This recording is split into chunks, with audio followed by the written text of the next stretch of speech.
Welcome to another episode of The Game Changer, the show that gives us an opportunity to talk to all the trailblazers up and down the UK. And as ever, we have another special guest on the show. But before I introduce you to him, let's watch a short clip and hopefully we can come back and learn a bit more about him.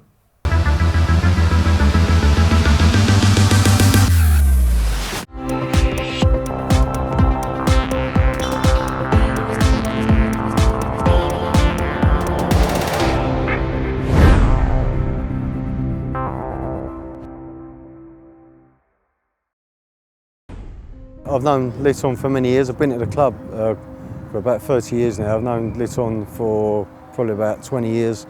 He's a very enthusiastic coach, very knowledgeable about the game. He was a good player when he was younger as well, so that always helps, you know, when you're coaching in situations, defending, attacking, you know, how to maybe block players off and all the little tricks that you can use.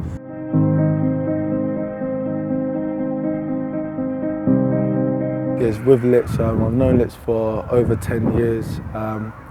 Very dedicated with his coaching. He's passionate, he wants to learn. He wants to develop the group and young players he's working with. He's got a good rapport, so with coaches and players.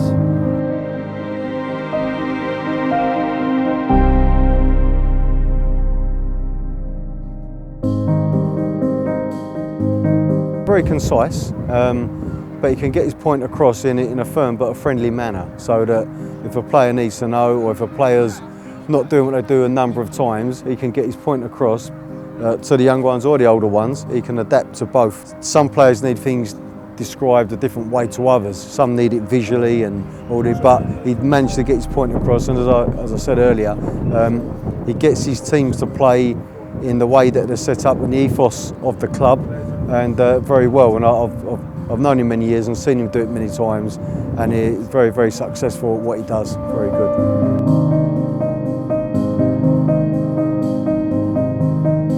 Some of his advice, seeing problems, understanding, like he's done it before, so how he could advise, maybe you can try other ideas. So he's always good, someone to listen to, because he gives some really good advice about how you can maybe structure your session, some coaching points, how to give interventions to young players.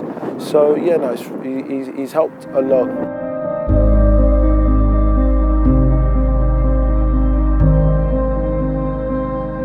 With Litz, he's experiencing international coaching. He can coach the youngsters, 6, 7, 8-year-olds up to, you know, the older players, and even men, you know, that he's coached in the international sessions that we have. As I say, very, very enthusiastic coach and very knowledgeable.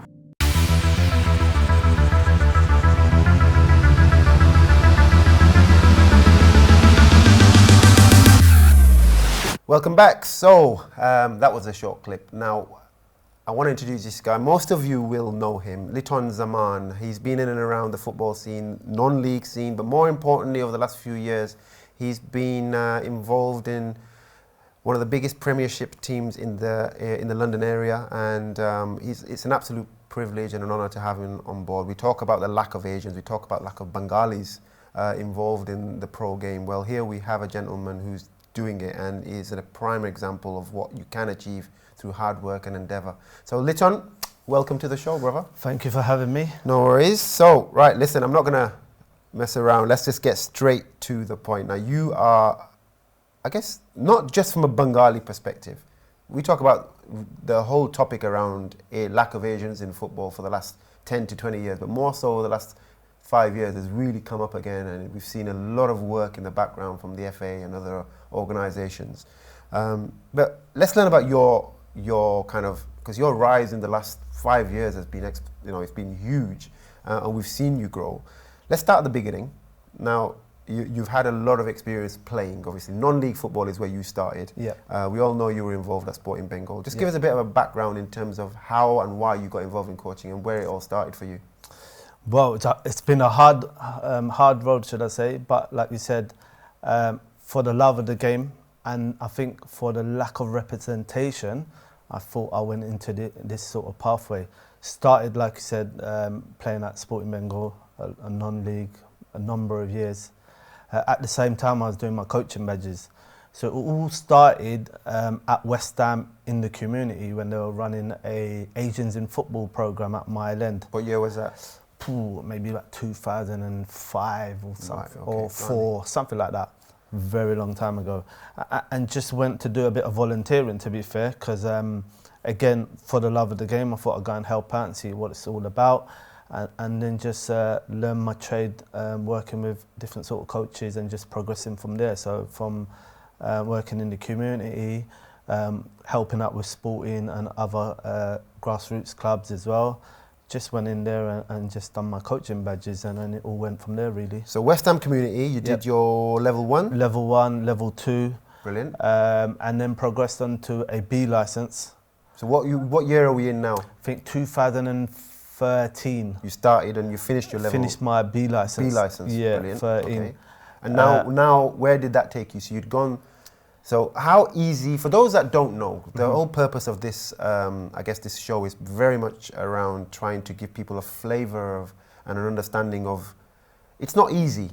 The work, you know, you just said 2003, 2004, Yeah. we're now 2013, and you've just finished your level 2, you're going on to do your UEFA B. Just give people an idea, because for me that sounds like a lot of time and effort. Yeah, there's a lot of sacrifices. What were you doing? Were you working at the time? Yeah, so I was coaching at the time, just going into schools and delivering like curriculum, PE work and so on, as well as trying to do my coaching badges, as well as playing, as you know. So trying to get to training and then deliver someone else's training and stuff like that. But to be fair, I think it made me a better player once I went into the coaching, because you'll understand the game a bit more, you read it differently and so on. But it's been a long process, because once you do your badges, it's not about going on to the next level, it's about getting the experience and so on. And you want to gear yourself up for the next stage, not just going into chasing certificates. And then when you go in there, you're like all confused and don't really know what's going on and so on. So take some time out from my level 2s, learning the game again, and then going on to the B licence, and then again learning the game, because you look at it differently. And then they get, obviously, when you're doing your B licence, you have to go back to your own environment and deliver and learn and so on. So it's about a 1.5 year process if you do it properly. And then just going from there, really travelled a lot abroad, delivering workshop for West Ham and other clubs. And then went on to my A licence. And are you still at this stage, 2013, 14? Are you still with the community, or have you moved on now to the where I'm in between the community and the academy. 2014, I started the academy. Okay. As well as getting a role with the FA as a coach mentor. So again, trying to juggle the coach mentoring, trying to juggle the community side of it, and then trying to juggle the academy side of it. It's so many different environments and so many different challenges, and I guess again it made me a better coach, should I say, because I understand the hard to reach areas where working in the community gives you, and then you're going into an elite environment where you don't need to worry about nothing. The surface is pristine, you've got so much equipment, you have everything that you can ever think of. And then again going into the grassroots environment where you might have 1 ball and 10 players and 2 bibs. How do you adapt and so on? So it's taught me how to adapt, made me a better coach, and just trying to put on a decent session that will benefit the players. Okay, so you also, I remember following you on social media. You'd be in Australia one day. You'd be, I think. When did you start going? And was that by then you just joined the West Ham Academy? Yeah. This was elite, yeah. Yeah, elite. So you'd not obviously gone in as the manager of the under 14s. You'd gone. No. How did you get into the West Ham Academy? So again, I think you won't really see a lot of academy jobs being advertised. Okay. As you know, like the footballing world is so small. Everyone knows of everyone, or everyone knows of someone, and so on. And it's just all the hard work and sacrifices I've made on my journey. I think You got notice, basically. Yeah, got notice, and then working with like coaches and managers that work in the academies and so on. And I got recommended by a couple of coaches at the academy to the manager at the time, and said, "I'll bring Litz in. He's a good coach, and we will benefit." So, what was your role when you were going out to Australia, to these places? Were you part of the first team in terms of the? Not the first team. Again, it was the part of the academies. Talent ID. Okay. So we're looking at talent all around the world, sort of thing. Wow.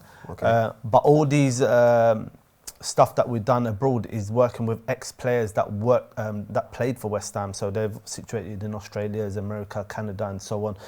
And then we'll go and work with local clubs over there. It could be 10 clubs in a week. We're doing like 2 days a time at each club, and just looking at players and trying to expose them to stuff we do here at the club, and see if they obviously progress, and from there look to select players to come over to England and train at the academy and see how they get on from there. Okay, and so you've done that. You're now actually part of the academy, and you're managing. Yeah. You're currently the under 14s.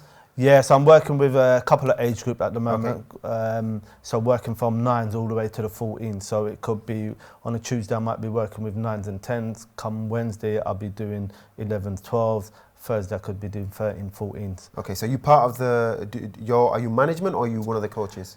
I'm one of the coaches. So how it works at the academy is no one's really managing a certain sort of team, because we're like floating and we're doing different stuff, so we help out in wherever needed. But then game days we'll have, if it's a younger age group, we'll split them into 2 teams, and one coach will take one and the other coach will take other, so you're managing them teams. So game days you'll be managing, but on a coaching day, if it's 2 or 3 coaches, everyone's gonna play a part in the session where we split players up into 3 different groups, and then work with me with something, the other coach something, and so on. So okay, but in the working on what we're looking to do, everyone's having a part on what we're looking to do and what we're looking to achieve. Right. Okay. So and just to give people a bit of a flavour of what an academy setup looks like. Yeah. What's the infrastructure? So who's the boss, and how many teams?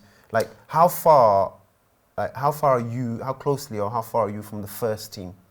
We're very close to the first team. Obviously, the 23s will go and train with the first team and so on, but we work very close. All the coaching staff works very closely.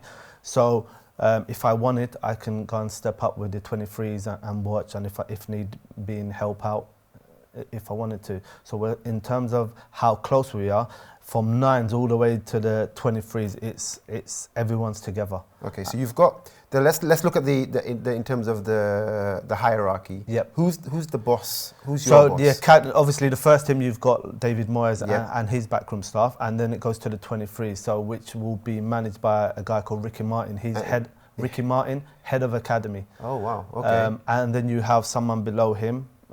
So Ricky Martin is ahead, so he makes the decisions as to which coaches go where, right?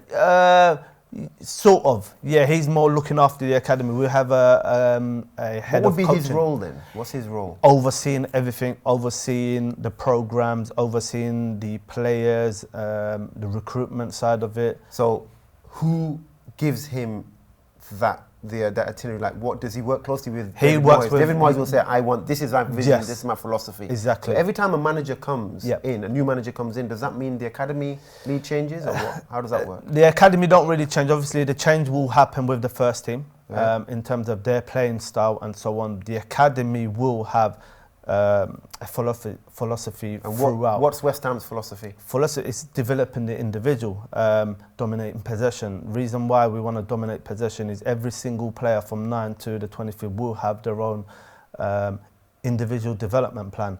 And that individual development plan will have their sort of stuff they need to work on. So now if we don't have the ball, they won't be, they could not work on their challenges that they have. So in terms of us trying to dominate possession, if we do dominate possession, we can get our objectives out. If we don't, we're chasing, we're not hitting our targets, so on. So it's more trying to dominate possession and so on. So it all goes down to that. Okay, so Ricky Martin, and then we've got, what happens after that? So then from Ricky Martin, you got assistant academy manager will be Jeremy. He'll be looking after day-to-day business. He'll be out on the pitch watching coaches and so on. And then you'll have the 23s coach, well, 2 coaches, and then you'll have 18s, 16s, 15s, 14s, and so on, all the way to 9s. So 9s is your youngest? 9 is the youngest, and then we go up to the 23s. But in the 23s, it's not players that are 23 years old. They're like 16s, 17s, 18s, if that. Okay, all right. And so if a player, now this is for those that are watching the show right now. So you've got an aspirational footballer. Yep. What I need to know from, I guess what everybody needs to know is, it's not easy, we understand that. What are the challenges and the barriers and the obstacles that an individual may face, and what should they be prepared for? I think the biggest challenge for an individual is that determination, that hard work. Players need to understand, once you're at the academy, that's not it. That's when the hard work starts.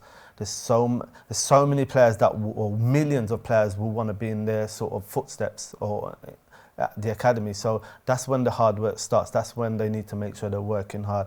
The determination, the sacrifices, the lot of hurdles they might be facing, a lot of setbacks, i.e. injuries and so on. And them just being determined to work hard and being adaptable. I think that's the biggest thing for me, and the biggest advice I give to players is be adaptable. A lot of players will come in with a mindset of, I'm a striker and that's it. Well, if David Moyes needs a midfielder and you're a striker, you're still on the bench. Yeah. But if you think you can have a little go at playing midfield, then you might be in the team as a midfielder. And a typical example will be Declan Rice. Yeah. Declan Rice went from, he come to the academy when he was under 14s, and now he's like playing for England and the most wanted midfielder in the Premier League. Him being adaptable, and when the manager needed him, I think it was Slaven Bilic, when he gave him the opportunity, and he said, could you play in this sort of position? And he said, yeah, and they gave him the opportunity, and then he never looked back. He's the captain of West Ham and playing for England. So again, players being adaptable is key. Okay, I guess it leads on to the next question. I get calls, as you and many people out there, in terms of, oh yeah, I've got a child, he's 10, he's playing at this club, I think he's good enough to be at West Ham. Yep. How can I get him a trial? So the question is, how do you guys pick your players and recruit players, and what are you looking for? So in terms of recruiting players, we have a recruitment department. We'll look at, and there's certain individuals are allocated to certain age groups. So they will have a lot of people under them going to look at games and so on. But we're not looking at someone who's actually performing there and then. We're actually looking for potential. Has this player got potential? Because think about it, if we're looking to recruit a 10-year-old, he's got 10 years of work to do before he goes into first team, or 6-7 years, whatever it is. So we're not looking at the end product there and then. We're looking for someone who might have potential, might bring him into the environment and see if he can develop from there, like technically, tactically and so on. So he's got seven years of learning still to go, and then see where he's at after that sort of 7 years. So what kind of things are your scouts, or those people who are going out looking for in your recruitment department, what are they told to look out for?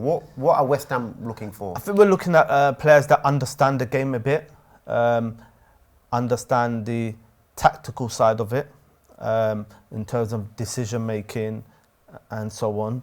And then technical stuff can be worked on. So we're actually looking for a player that will understand the game. He's a team player. Again, can play sort of different sort of positions. Some will look for, maybe he's an athlete, he's a good runner and so on. But then again, I think the biggest thing for us is being adaptable and being that decision making, understand it, could read a game, so on, so forth, and tries to do the right thing, but technically probably can't execute. But we know he knows what, or he's seeing the pictures, and then probably can work on his technical ability. All right, so I've got a under 10. Yep. Your recruitment guy has gone out, your scout's gone out, seen some potential. Yep. He's seen that this guy has something in him. He's able to read the game. His decision making is really good. Yeah, we need to work with him technically. That's good, but we've seen something in him. So, what then? They come in for a trial? They come in for a trial. How long is this trial? So they'll sign a 6-week trial with us. Okay. So they'll come into 3 training sessions a week and a game over the weekend, and then just see how he gets on. Trying to expose him to different sort of challenges, different sort of environments. See how he deals with stuff mentally, because there's going to be so many problem solving to do. Has he got it, and so on. Obviously, we'll try to help him on his journey, but initially they'll come in for 6 weeks, and we'll see how he goes on, and if he can progress and we can see stuff in it, he'll probably sign for a season. For 1 season. One so season. 6 weeks becomes 1 season. Yeah, okay. Potentially. And in any 1 season, is there, at what stages do you bring in trialists? It could be any time. So there's no timescale when a trialist can come in. Oh, so okay. if the scouts see something and they think he's got potential, or he or she's got stuff that probably we don't have already, we'll bring them in, and if they're better than what we got, then they'll definitely stay. So what happens to a kid that, I'm curious, because what happens to a kid that's obviously very talented, but then doesn't quite meet the grade on the other, you talked about the attitude, the mental side of it. You've only got 6 weeks. Like, if we're talking about, the topic is around Asians and Bangladeshis that we're, what we're trying to highlight here. So you've got an Asian kid who comes in from inner city, Tower Hamlets, inner city Newham, who knows nothing but brown kids, who knows nothing but, growing up with Asians and Muslims or Indians or whatever. And all of a sudden he's been thrown into for 6 weeks. He's gone from here, where he's the main man, he's the don, and he's kicking and scoring goals, and now he's coming to West Ham, elite, Premiership. He's got to deal with that first. So now he's come in and he's the best of the best in his age group. How do you then help him adjust? Because he could be like, it's totally alien. He's probably never seen a white face or interacted with a white guy before. How would you guys support that? We'll try and mentor him as well. So a coach might be allocated to the player, and just talk him through it, give him a bit of advice, support him through it. Again, he needs his parents or guardian support. And then, lucky for us, we have player psychologists, player care officer, and so on. So they've got a lot more help off the pitch as well, so for them to settle down. And again, once you're at in the environment at the academy, all the players will help each other out, because that's one of our philosophies is togetherness. So the players, the coaching staff, the staff around is like a family bonding. So it's all togetherness. So we want to help each other out. So if they do find a little difficulty, we're going to try and help them out. I understand they're coming from a difficult background or different environment, and this is all new to them. So we'll try and talk them through it and help their parents as well as doing workshops to get them geared up for the sort of environment they're getting themselves into, and so on. And there's a lot of parents there will help other parents as well. So and in terms of numbers, like for example, you might start the season. How many at any one time through the season? How many kids would you be working with? Is there a limit? Is there a capped number? I think the maximum numbers we're looking around about 20, but it's around about 16 to 18 in a given age group. So but then we've got 3 different staff. These are signed players. So what about the trialists then? Trialists will come on. They'll come in and join the sessions. Join the sessions with us as well. Because we want to get them in that sort of environment, and then playing with elite players and see what their decision making is and stuff like that, and how far are they from the signed players and so on. And I guess the other thing is where they're going to be playing with so-called better players, they'll probably raise their game up as well. So that's how we probably measure it and so on. Okay. All right, so listen, we're going to go to a short break. It's been riveting. I've really enjoyed the conversation so far. I hope you're learning a bit more about academy football and how hard it is and the trials and tribulations that your children and your child may face. So when we come back, we're going to continue our discussions with Lits, and we're going to learn a bit more about what the future holds for Lits, and hopefully a bit more about what his thoughts are on the game over in Bangladesh, and hopefully whether he'd be interested in an opportunity over there. So when we come back, it's more chat with Lits, and we'll see you shortly.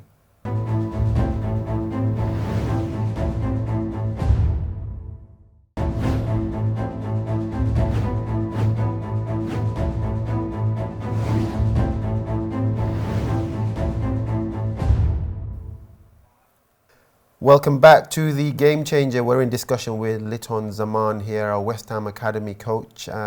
West Ham, obviously a Premiership side, elite team, and one of the few Asian football coaches that we have working in the Premiership, and it's an absolute honour to continue our discussions. We learned a lot. We talked before the break about how the kids are getting involved and what it took. Liton talked about determination, being able to adapt.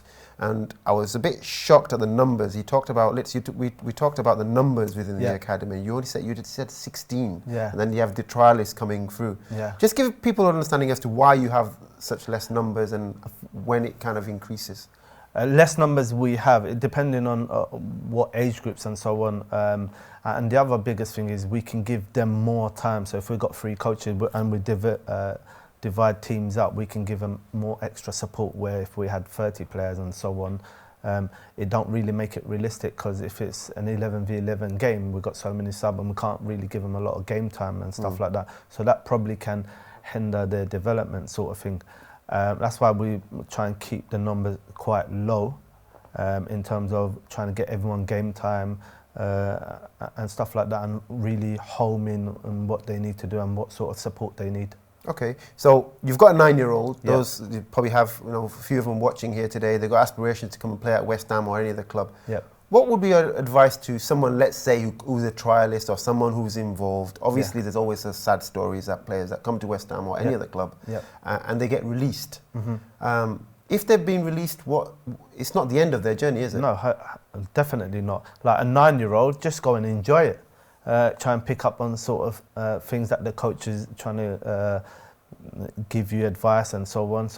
But at the end of the day, you need to enjoy it. For you to enjoy it, you'll do the right thing. If you're not enjoying it, that's when all the mistakes start creeping up and so on. Why would a 9-year-old who's not wanted by West Ham, why would that be? And then what happens to that kid afterwards? It could be like various factors. It could be distances of travel. It could be maybe we have similar sort of players here already and so on. So it could be, it's harsh when it's a young kid, because obviously there's so much time for them to develop and so on.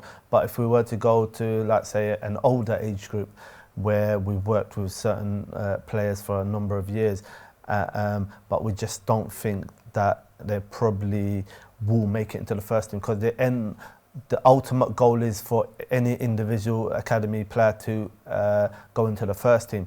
Maybe we have similar players that have got a better opportunity to go, because they might have sort of different attributes, but at the same time we might think this player might benefit playing in the championships or League 1, League 2, so we're trying to give them the opportunity to go and apply their trade on them sort of levels, like in the championships or whatnot. Okay, so that's obviously the next step. So what age is there? Is it 16 they get their scholars, or become? Is it 14, still scholars? Yeah. So 14 they'll probably get a couple of year scholarship, Okay. and some might get a 2-year scholar, 1-year pro. But yeah, 16 initially. That's probably So when at 16 is a cut-off point. Yeah, I'd say it's a cut-off point. 16, 17. And at that stage, they decide, or you decide, whether they go to. Who decides whether they're good enough? It'll be the recruitment. Will have a say in it. Obviously, we've got all the stats of the player throughout the years, how many games they played, what sort of position they played, and so on.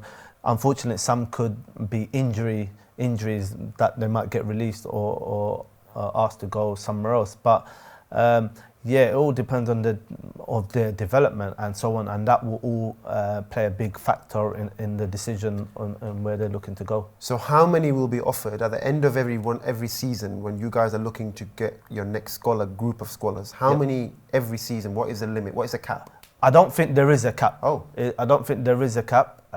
It's if everyone's good enough, we'll keep them. Right, okay. If they're good enough, we'll keep them, because at the end of the day, they're going to be the future. Right. So, yeah, but it all depends on what the first team philosophy is and what the manager is looking for. They're looking for. Right. And then have we got it in the current 23s or whatever that could step up. So the 16 is when do you get a pro contract? 16. So that's the pro contract, and it can be anything from a year to 2 years. 2 years. Yeah, see them up to 18s. And so in that time, this is when you talk about looking for a championship team. So if they're not going to quite make it for West Ham, you'll kind of advise them to go to a championship side. Yeah, well, advice. Obviously, the club has links with other clubs in Championship, League One, League Two, and them clubs might have players that they're looking for that might fit into like their sort of philosophy of playing. And if we have them sort of players with us, we might advise them or advise their agents or whatnot that they might go out on loan and see how they get on and stuff like that.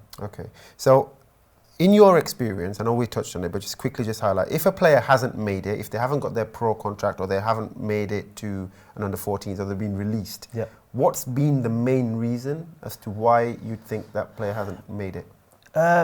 It could be a number of factors. It could be injuries. It could be.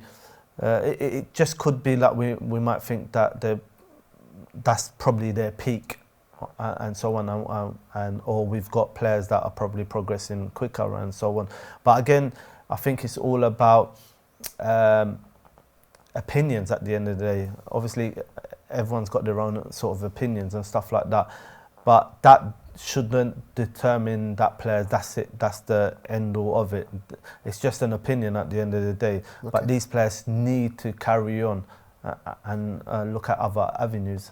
Okay, and obviously the topic and the reason for the show is Asians. You're here because you're one of the most prominent Asian coaches here in the UK at the most elite level. But in terms of the numbers of Asians you're seeing at the academy, honestly, are we seeing enough? I don't think it's enough, no. But I think there's a steady of players going into the system now. So if you look at all different clubs all around the country, there's so many Asian players that are coming through. Whether it be academy, there's some scholars, there's some early pros, there's senior pros as well. And the biggest thing is there's a new project from the PFA that are focusing on players that are in the system already and mentoring them through their journey. So this is the Ames project. It's called the Ames project with the PFA, and it's being mentored by like coaches like us, and also player-to-player mentors. So we've got senior pros like your Danny Baths at Stoke, who can mentor someone at Bradford and so on. So all the players got links with all the other players in the system and just sharing advice and so on. So mentoring each other through their journeys. What exactly is player mentoring? It's so a young player will look up to a senior pro. How are they paired up? They're not really paired up sort of thing. Okay. Well, they could be paired up depending on what age group they are and so on. And we have everyone's in a group, and we do regular Zoom meetings, Okay. And we do regular training sessions. So everyone will meet up in a venue, and then talk about stuff, and then again delivering session, and everyone helping each other out. But again, they got speed dial, should I say, with all their mentees and mentors. They're all in a group where they can ask each other questions, and if they got any difficulties, if anyone can help them out and so on. And then sharing experiences where certain people went wrong and stopping the others going wrong and so on. Sounds like a great idea in terms of what that particular project what the objectives of that moving forward. How long is it going to be around for? Hopefully it should be around for long, but it will be there for long because players have got access to other players and so on. And I think the biggest thing for each player is seeing someone that looks like them, talks like them and so on, and who's been where they are and then can help them out. I think it's a massive thing. So hopefully it will stay. Okay.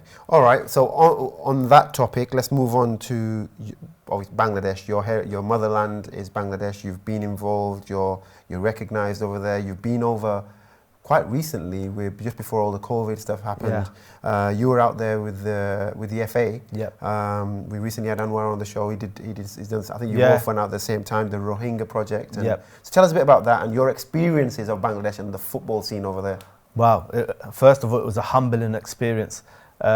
Going into like the refugee camps where we've come from an elite environment to a place where everyone is so happy and just getting on with whatever they've got, like the minimal of the minimal, but they're all got smiles on their faces, they're all enjoying each other. We've got players that are complaining because one of their socks is smaller than the other, or someone's got mud on their shorts and stuff like that. So it was a humbling experience to go out to Bangladesh and work with the BFF and working with individuals that are trying to do better for their community. So our aim was to go and upskill people there, and that can work with the local communities and keep them active and so on through football. Then we worked in the mainlands as well, in Dhaka and Sylhet and stuff like that. And then we have like coaches from all over coming in, and we're just sharing experiences and sharing like good practices where they can take into their own environment and engage players with. So it's more of like a social engagement program. In terms of facilities and that, again, it was very different to what we're used to in England. How so? How was it different in terms of what you saw there? I guess obviously infrastructure in terms of equipment, facilities was going to be, but in terms of coaching, where did you see their coaching levels? Coach, I think the biggest thing is the knowledge and so on, and again, trying to broaden their think process of delivering, like what sort of stuff they need to do. A lot of coaches will just deliver a session for the sake of a session, where we're trying to get them to think about how are the individual benefiting from it, and what is it that you want to focus on, and how to focus on certain different things and how to develop. So what would be a typical, from what you saw with the time out there, is it the sessions are pretty much the same everywhere? Is it, from what I see, it's very much around physical stamina, about physique, not so much about the technical side, but more about... so it's more like the physical side, a lot of running and stuff like that. But then we're trying to tell them, you can do the same sort of running with a ball, but that's disguising the running. So you can do a lot of short and small-sided games, but there's a lot of running in it. So they're getting the fitness aspect of it as well, but they're enjoying what they're doing because they're playing football. So mentally, they're thinking they're playing football, but then you're getting the running out of it as well. So they can do the same sort of stuff in a game environment.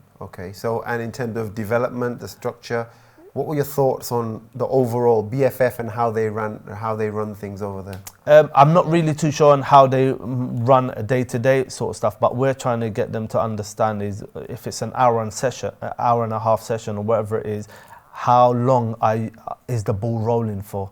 Or how long is your intervention? How long are you talking to the players? How long are you doing the runs without the ball? So a typical example would be if there's a player and he only comes to a training session, you only got one training session and it's only an hour and a half. So this player's waited one whole week to come to an hour and a half session. By you talking and doing all the running and so on, that's cutting down that 1.5. At the end of the day, the players kick the ball for 20 minutes. He's waited 7 days for 20 minutes of kick. So can you see the difference between the gap between an elite environment where they're kicking the ball 80% of that, an hour and a half, where someone kicking the ball for 20 minutes and waited 7 days, but these guys are doing 70-80% of it 3 times a week. Okay, so what was the learn for them then? In there, just literally that when you do have them for that an hour and a half, maximize the time on the ball. Maximize it on the ball, whether it be technical stuff or whatever it is. Maximize the touching of the ball, and again, working in small numbers, so they get a lot more touches of the ball. Where if you're going straight into an 11v11, again, they probably touch the ball for about 4 times in an hour and a half session. So technically they're not going to develop harder because they're not touching the ball or they're not on the ball. So can we do small-sided stuff and get them to maximize ball, touching the ball and ball rolling time? Okay, so I guess this begs the question. Now, in a time where obviously we have the current national team manager, Jamie Day, who's come from non-league background, like yourself, who's knows it, but then now you stepped up to the elite level, you're working from a Premiership side. A lot of questions would arise. I'm sure we were speaking off air that you get asked the question, would you move to Bangladesh for an opportunity? Well, I'm asking you the question.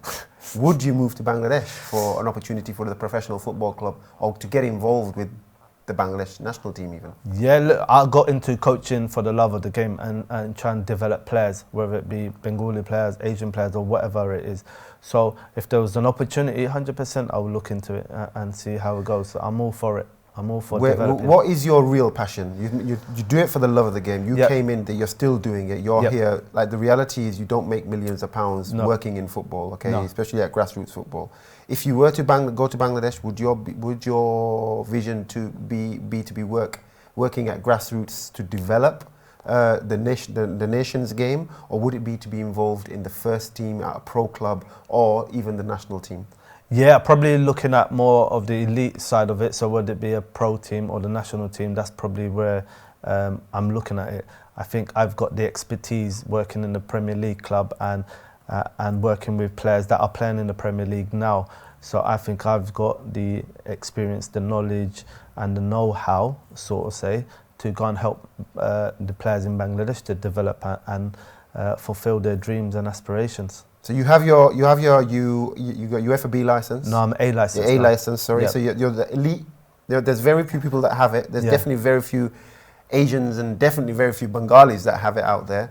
A club comes knocking next week. You've got, you're already at West Ham. You're working, but a club in the next 3 months to 6 months comes as a big club in Bangladesh. Let's Yep. say one of the pro comes knocking on your door. Would you come out here and be our first team coach, or better still, be our first team manager? Is that something that you would be interested in? Yeah, definitely. Obviously, you have to look into what's what, and if it works out for both parties and whoever's involved, then definitely look into it. Yeah, definitely. Okay, so there you go. You've heard it, guys. I think that I get asked the question: where are these coaches from the UK? Would they be interested? You've got a young guy who, well, not so much younger, similar to me, nearly 40, but someone who's interested, and it's a massive opportunity. He's got his A license as well, which is very, very rare in our community. So he's hungry. He's got an appetite to go out and help and change the game over in Bangladesh. But in terms of here in the UK, how far down the line and how much more can be done to increase the numbers within the game? In terms of Asian players? Yeah. I think we need to upskill coaches. We need to expose coaches to what an elite environment looks like. Everyone's got ideas of a good player, but what is actually a good player? What, like we spoke about earlier, is what the scouts look for. So again, we're not looking at someone who's probably performing outstandingly now. That's probably their maximum. We're looking at players that will have potential and will develop. So again, we need to upskill coaches. We need to get coaches out their own comfort zone and going to see what an elite environment looks like. Maybe deliver on workshops to upskill coaches. And I would say to coaches, listen, come out your comfort zone, go and look at other coaches and what they're doing and try and learn from that. Learning is not just watching. You can read about it, you can listen to podcasts, and again, these sort of programs is a massive learning for coaches to get themselves upskilled, and read about it as well. I think it's massive. Okay. So when you say comfort zone, this word is used a lot within, whether you're a player, whether you're a coach. What do you mean by comfort zone? Comfort zone meaning everyone's comfortable in their own sort of environment. So it'd be someone working in a grassroots club and always going to the same venue, always delivering in the same sort of sessions, always working with the same sort of players, whether it be all Asian players or and so on. Maybe it's because they can communicate easily and they feel comfortable because they know all the players and parents and so on. But what would be your challenge to that individual? I would say come out that little, yes, deliver to that, but then go and work with someone maybe not from the similar sort of backgrounds. Go and do a bit of volunteering. Go and put yourself in the deep end and go and learn. It's all right to make mistakes. We all learn from mistakes. So I think the biggest thing for me is coaches think they don't want to make a mistake. They don't want to be seen as not doing the right thing or people judging them and so on. I look at it differently. Let people judge you, because that's when you get the feedback and that's when you can look at it and you can change sort of things. So don't be afraid of people making judgments or giving you feedback, and look at it as a positive, because that's a good learning curve, because someone's done their homework, they looked at your session and so on, and they've given you little feedback, and then you take it on board, reflect on it, and then go and do something differently. But again, working with different players and so on, it's a different sort of challenge, and you probably better yourself. There you go. All right. So let's try to finish on a positive note. I want to focus on the Bangladeshi players in general. Yeah. We've got a few. I know there's a guy who's just been picked for the England under 16s, under 15s. Okay, you yeah. know him, don't you? Is that Fulham, is he? Yeah, Farhan. Farhan, yeah. And then how have we got room to be optimistic in the coming 5 years? Tell us a bit about what you know, what's coming through in the pipeline. Yeah, 100%. Like, that's a massive a progression. So Farhan getting called up for the under 15s, it's not easy. There's hundreds and hundreds of players that are in the elite academies and getting called up for England. For him to get called up for England, it's massive. So congratulations to him. But there's a lot of Bengali or Asian players in the system at the moment. So future's looking bright. And I don't know if I can say, but we've got one at West Ham at the moment, and he's 16, so it's very good, and all the feedback I've been getting from the coaches that he's working with, like my colleagues, all's positive. We talked about him off air. This is a kid who's come from, he's not British. He's not British. He's learned his trade in Spain. Wow. So he's got that tiki-taka sort of football, and he's moved over to England with the family, and opportunity come at West Ham. He's come on trial. I know he's played 4 games, scored 4 goals. Wow. And some good reviews of everyone that I speak to about him. They said, yeah, very good. Centre back. He's tall. He's probably taller than me. Wow. Yeah, I think the only difficulty he's having at the moment is being confident. I think the communication barriers in terms of like speaking English and so on. But that's all coming. He's getting more confident as it goes on. So there's very high hopes for him. Inshallah, he signs for West Ham, and we can probably see another Bengali at a Premier League club. Brilliant. Okay, well, let's thank you for your time. Thank you for having me. As ever, it's been insightful. Like I said, I hope you guys have enjoyed the show. It's been really useful for me. I know I've learned so much. And inshallah, we hear great news with this young lad who's come over from Spain. He's at West Ham, and it's sounding very positive. Huge, it's bigger than lit. So, you know, this is what it's all about. We got young Farhan over at Fulham as well. I know everybody's keeping an eye, not just here in the UK, but over in Bangladesh as well. That's what we want to see. We want to see more of our kids playing at the elite level and being given that opportunity. We'll keep an eye out as to what's going on at West Ham, and if this lad gets signed, and if he does, who knows? We'll get him on the show and we'll have a chat with him and see what his journey's been like. But for now, Litz, thank you very much for coming on the show. Really appreciate it, and all the best with the future. Who knows? We might see you over in Bangladesh managing a pro club out there, better still managing the national team. So guys, that's it for this week's episode. It's been insightful. I've been Imro Ghazi. You've been watching The Game Changer. Until next time, Assalamu alaikum.